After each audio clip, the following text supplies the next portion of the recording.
Good day to all. வாங்க மேக்ஸை புரிஞ்சு படிப்போம். NCERT syllabus 9th standard chapter 7 ட்ரையாங்கிள்ஸில் 7.1ல் 8th சம். சம்ம கொஞ்சம் பெருசுன்றதுனால நம்ம பொறுமையாக ஒரு சப்டிவிஷனாக பார்ப்போம். ஸோ ஃபஸ்ட்டு கொஸ்டின் என்ன கொடுத்துருக்காங்க அப்படின்னு பார்த்தீங்கன்னா, ரைட் ட்ரையாங்கிள் ஏபிசி, ஒரு ட்ரையாங்கிள் இருக்குது, அது ஏபிசின்னு பேர் கொடுத்துருக்காங்க. ரைட் ஆங்கிள் டட் சி, அந்த 90 டிகிரி எதில் இருக்குதுன்னு பார்த்தீங்கன்னா C.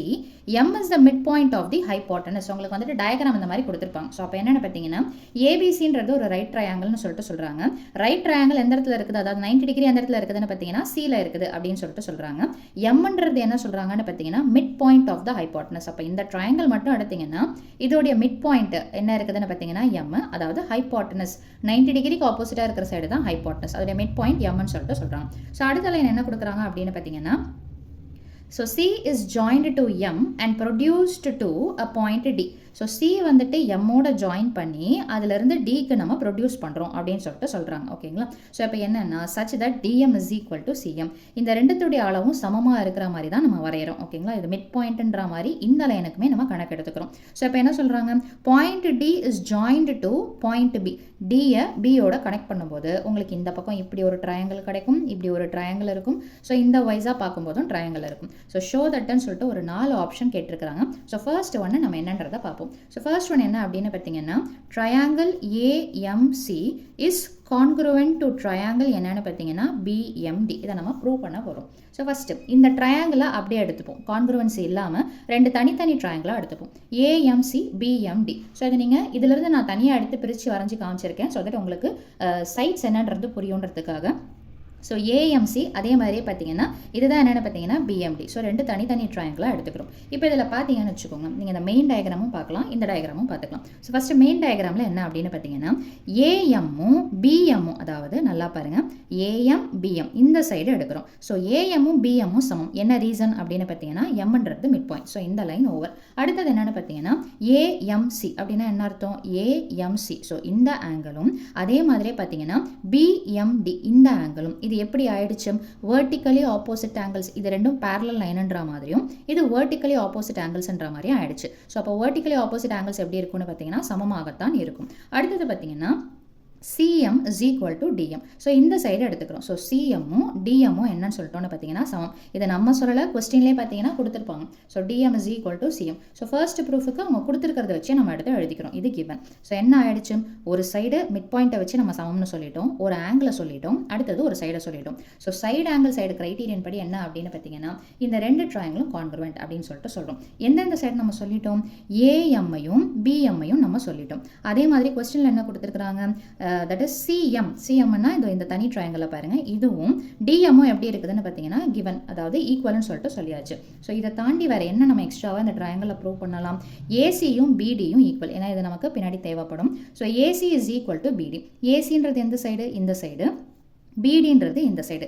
கான்க்ருவன்சி part of corresponding triangle. அந்த கான்செப்ட் படி இந்த 2 ட்ரையாங்கிளோடைய சைட்ஸும் எப்படி இருக்கும்னு பார்த்தீங்கன்னா சமமாக இருக்கும். அது மட்டும் இல்லாமல் என்னென்னு பார்த்தீங்கன்னா ஆங்கிள் ஏசிஎம். ஸோ அப்போது ஏசிஎம் அதாவது இந்த பேஸை வச்சு நம்ம சொல்கிறோம், ஏசிஎம்ல இந்த ஆங்கிளும் அதே மாதிரியே பார்த்தீங்கன்னா பிடிஎம். நீங்கள் பார்த்தீங்கன்னா இது 90 டிகிரினா இதுவும் எப்படி தான் இருக்கும்னு பார்த்தீங்கன்னா 90 டிகிரியில் இருக்கும். ஸோ இந்த 2 ஆங்கிளும் சமம்னு சொல்லிட்டு எழுதி வச்சுக்கிறோம், தேவைப்படும். ஓகேங்களா? ஸோ இந்த பேஸ் பண்ணி இந்த சைடும் இந்த ஆங்கிளும் சமம்னு சொல்லிட்டு சொல்லி வச்சுக்கிறோம். நம்மளோட ப்ரூஃப் இங்கே முடிஞ்சு போச்சு. So first proof over. Second proof என்னென்னு பார்த்தீங்கன்னா ஆங்கிள், அதாவது நம்ம ப்ரூவ் பண்ண வேண்டியது இதுதான். ஸோ டிபிசின்றது என்னென்னு பார்த்தீங்கன்னா ரைட் ஆங்கிள் அப்படின்றத நம்ம ப்ரூவ் பண்ணோம். அதுக்கு நம்ம என்ன எடுத்துக்கிறோம் அப்படின்னு பார்த்தீங்கன்னா angle ACM is equal to angle BDM அப்படின்னு சொல்லிட்டு ஸ்டார்ட் பண்ணுறோம். இது எதுலேருந்து ஸ்டார்ட் பண்ணோம் அப்படின்னு பார்த்தீங்கன்னா இது எதுலேருந்து ஸ்டார்ட் பண்ணோன்னு பார்த்தீங்கன்னா ப்ரீவியஸாக நம்ம போட்டதுலேருந்து அந்த கண்டினியூஷன்லேருந்து நம்ம ஸ்டார்ட் பண்ணுறோம். So ACM is equal to BDM அப்படின்றதுலேருந்து ஸ்டார்ட் பண்ணுறோம். So ACM is equal to BDM அதிலிருந்து எடுக்கிறோம். இப்போ இங்கே பாருங்கள், ஏசிஎம் அப்படின்னா ஏசிஎம். ஓகேங்களா? ஆங்கிள் எதில் இருக்குது, சியில் இருக்குது. அதே மாதிரி பார்த்தீங்கன்னா பிடிஎம் இது எப்படி இருக்குதுன்னா இது ரெண்டும் பேரலல் லைன் ஆகும், இது ஆல்டர்னேட் இன்டீரியர் ஆங்கிள்ஸ்ன்ற மாதிரி கான்செப்டில் வருதுங்களா? ஸோ அப்படின்னா இந்த 2 ஆங்கிள்ஸும் சமம். என்ன ரீசன் பார்த்தீங்கன்னா alternate interior angles are always equal. அப்படி பார்க்கும்போது நம்ம எதை பேரலல் லைன்னு சொல்லலாம், இதையும் பேரலல் லைன்னு சொல்லலாம். ஸோ அப்போ டிபியும் ஏசியும் ஈக்குவல், பேரலல் அப்படின்னு சொல்லிட்டு எடுத்து எழுதுறோம். இப்போ பேரலல்னு சொல்லிட்டோம் இல்லைங்களா? அப்படின்னா என்ன பண்ணலாம், ஆங்கிள் டிபிசி. ஸோ டிபிசி என்ன ஆங்கிள் பார்த்தாலே உங்களுக்கு தெரியும் டயக்ராமில் 90 டிகிரி. பட் ஆனால் இது எப்படி எழுதணும்னு பார்த்தீங்கன்னா கோ இன்டீரியர் ஆங்கிள்ஸ் அப்படின்ற கான்செப்ட் வச்சு எழுதணும். ஸோ ஆங்கிள் டிபிசியையும் ஆங்கிள் ஏசிபியையும் நம்ம ஆட் பண்ணும்போது நமக்கு என்ன கிடைக்கும்னு பார்த்தீங்கன்னா கோ இன்டீரியர் ஆங்கிள்ஸ். இப்போ இது பேரலல் லைன்ஸ்னா இந்த ஆங்கிளும் கோ இன்டீரியர் அப்படின்னு சொல்லிட்டு சொல்லுவோம். ஸோ அதை ஆட் பண்ணால் நமக்கு என்ன கிடைக்கும்னு பார்த்தீங்கன்னா 180 டிகிரி. ஒரு ஆங்கிள் 90 அப்படின்னும் போது நீங்கள் இதில் எதை வேணாலும் சப்ஸ்டியூஷன் பண்ணிக்கலாம். ஒரு ஆங்கிள் இந்த ஆங்கிள் நான் 90 டிகிரின்னு சொல்கிறேன்னா அதை தூக்கி சப்ஸ்டியூஷன் பண்ணும்போது இந்த 90 ஆப்போசிட் சைடில் போச்சுன்னா -19 வரும். ஸோ 180ல் 90 போச்சுன்னா இந்த ஆங்கிளோட ஆன்சரும் என்ன தான் வரும்னு பார்த்தீங்கன்னா 90 டிகிரி. ஏன் இதை அப்படியே வச்சிருக்கோம் அப்படின்னு பார்த்தீங்கன்னா கொஸ்டினில் ப்ரூஃப் என்ன கேட்குறாங்கன்னா டிபிசின்றது தான் ரைட் ஆங்கிள்னு சொல்லிட்டு கேட்கறதுனால அதை மட்டும் அப்படியே வச்சுக்கிட்டு இன்னொரு ஆங்கிளை சப்ஸ்டியூஷன் பண்ணி போடுறோம். ஸோ இதுதான் செகண்ட் ப்ரூஃப். தேர்ட் ப்ரூஃப் பாருங்கள் என்ன கொடுத்துருக்குறாங்க அப்படின்னு பார்த்தீங்கன்னா ட்ரையாங்கிள் டிபிசியும் ஏசிபியும் என்னென்னு பார்த்தீங்கன்னா கான்குரண்ட். எல்லாமே ஒரே கான்செப்ட் தான். நீங்கள் பண்ண வேண்டியது என்னென்னா மெயின் டயக்ராமு அப்புறம் அவங்க என்ன பார்ட்டை கேட்குறாங்களோ அதை தனித்தனியாக பிரித்து வரையும் போது உங்களுக்கு கிளாரிட்டி இன்னும் க்ளீனாக கிடைக்கும். ஸோ ஃபஸ்ட் என்னென்னு பார்த்தீங்கன்னா இது மெயின் டயக்ராம். இதில் எதை ப்ரூவ் பண்ண சொல்கிறாங்க டிபிசி. ஸோ அப்போ டி இங்கே இருக்குது, பி இங்கே இருக்குது, சி இங்கே இருக்குது. ஸோ இந்த ட்ரையாங்கிளும் அதே மாதிரியே பார்த்தீங்கன்னா ஏசிபி. ஸோ இந்த ட்ரையாங்கிள் இதை தான் நான் இங்கே தனித்தனி பார்ட்டாக எடுத்து வரைஞ்சிருக்கிறேன். ஓகேங்களா? ஸோ இந்த ரெண்டு ட்ரையாங்கிளும் நம்ம என்ன சொல்லணும்னு பார்த்தீங்கன்னா கான்குரண்ட் அப்படின்னு சொல்லிட்டு சொல்லணும். ஸோ இப்போ இதில் என்ன பண்ணலாம்? ஸோ முதல்ல இந்த ட்ரையாங்கிளை தனித்தனியாக எடுத்துப்போம். இந்த ரெண்டு ட்ரையாங்கிளை எடுத்துகிட்டு நம்ம ஏற்கனவே ஃபஸ்ட்டு ப்ரூஃபில் தனித்தனியாக நம்ம சொல்லி காமிச்சிருக்கிறோம் இல்லைங்களா? ஸோ ப்ரூஃப் 1 படி என்னென்னு பார்த்தீங்கன்னா டிபியும் ஏசியும் சமம். ஸோ டிபி எங்கே இருக்குது? ஸோ இதுதான் டிபி. ஏசி எங்கே இருக்குதுன்னு பார்த்தீங்கன்னா இது. ஸோ இது டிபி ஏசி இந்த ரெண்டு சைடு நம்ம என்னன்னு சொல்லிட்டோம்னு பார்த்தீங்கன்னா சமம்னு சொல்லிட்டோம். இது ஆல்ரெடி ஃபர்ஸ்ட் ப்ரூஃபில் நம்ம ப்ரூவ் பண்ணியாச்சு. ஸோ இந்த ப்ரூஃப் ஃபஸ்ட்டு இது சைடு சொல்லியாச்சு. அடுத்தது உங்களுக்கு என்ன தெரியுதுன்னு பார்த்தீங்கன்னா இதுவும் ஆங்கிள் பி, இந்த ஆங்கிள்ஸையும் எப்படி இருக்குதுன்னு பார்த்தீங்கன்னா 90 டிகிரி. அப்போ ஒரு காமனான ஆங்கிள் இருக்குதுன்னு சொல்லலாம், அல்லது இந்த ஆங்கிளும் சமம் அப்படின்னு சொல்லிட்டு சொல்லலாம். ஸோ காமன் ஆங்கிள்னு சொல்ல முடியாது, 90 டிகிரின்னு தான் சொல்லணும். ஸோ ஆங்கிள் டிபிசி எதில் ஆங்கிள் இருக்குதோ அதுதான் சென்டரில் வரணும். ஸோ டிபிசியும் ஏசிபியும் எப்படி இருக்குது பார்த்தீங்கன்னா 90 டிகிரியில் இருக்குது. அடுத்தது நம்ம என்ன சொல்லலாம்?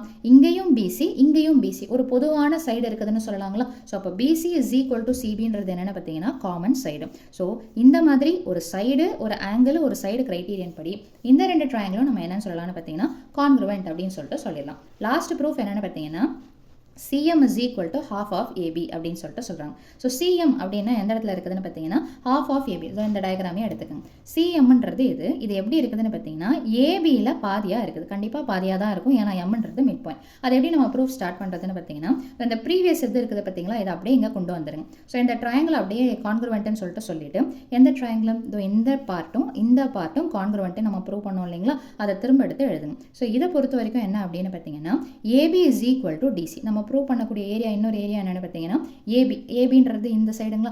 ஏற்கனவே நம்ம இது காமன்னு சொல்லிட்டோம், இதை ப்ரூவ் பண்ணிட்டோம். அப்போ இன்னொரு சைடு எக்ஸ்ட்ராவாக என்ன இருக்குதுன்னு பார்த்தீங்கன்னா இந்த ரெண்டு சைடு. ஏன் இந்த ரெண்டு சைடு எடுக்கிறோம்னா இந்த சைடில் தான் நமக்கு என்ன இருக்குதுன்னு பார்த்தீங்கன்னா எம்ன்றது இருக்குது. ஸோ அப்போது ஏபியும் டிசியும் ஈக்குவல். காரணம் என்னென்னு பார்த்தீங்கன்னா சிபிசிடி மூலமாக. ஸோ அப்போ ஏபி இஸ் ஈக்குவல் டு இந்த டிசியை நம்ம எப்படி பிரிக்கலாம்? இப்போ இந்த டிசியில் பார்த்தீங்கன்னா என்ன இருக்குதுன்னு பார்த்தீங்கன்னா எம்ன்ற மிட் பாயிண்ட் இருக்குதுங்களா. அப்போது இது சிஎம்னா இது டிஎம் அல்லது சிஎம் ரெண்டுமே ஒரே மாதிரியே அளவு தான். இப்போ இங்கே 5ன்னா இங்கே என்ன தான் இருக்கும்னு பார்த்தீங்கன்னா 5 தான் இருக்கும். ஸோ அதை தான் நான் எப்படி எடுத்து எழுதியிருக்கிறேன்னா இது சிஎம்னா இதுவும் சிஎம், அதாவது மெஷர்மெண்ட் வைஸ் சிஎம். ஸோ அப்போ எத்தனை டிசி எப்படி எடுத்து எழுதலாம்? டபுள் டைம்ஸ் ஆஃப் சிஎம்னு எடுத்து எழுதலாங்களா. ஸோ அப்போது AB is equal to 2 CM. நமக்கு தேவை சிஎம். அப்போ இந்த 2 மல்டிப்ளிகேஷன் ஆப்போசிட் சைடில் போச்சுன்னா division. So as per proof என்னென்னு பார்த்தீங்கன்னா CM is equal to 1/2 into AB. So அவ்வளோதான் இந்த சம்மோட சொல்யூஷன். மீண்டும் அடுத்த பதிவில் வேறொரு சம்மோட சந்திக்கிறேன். தேங்க்யூ.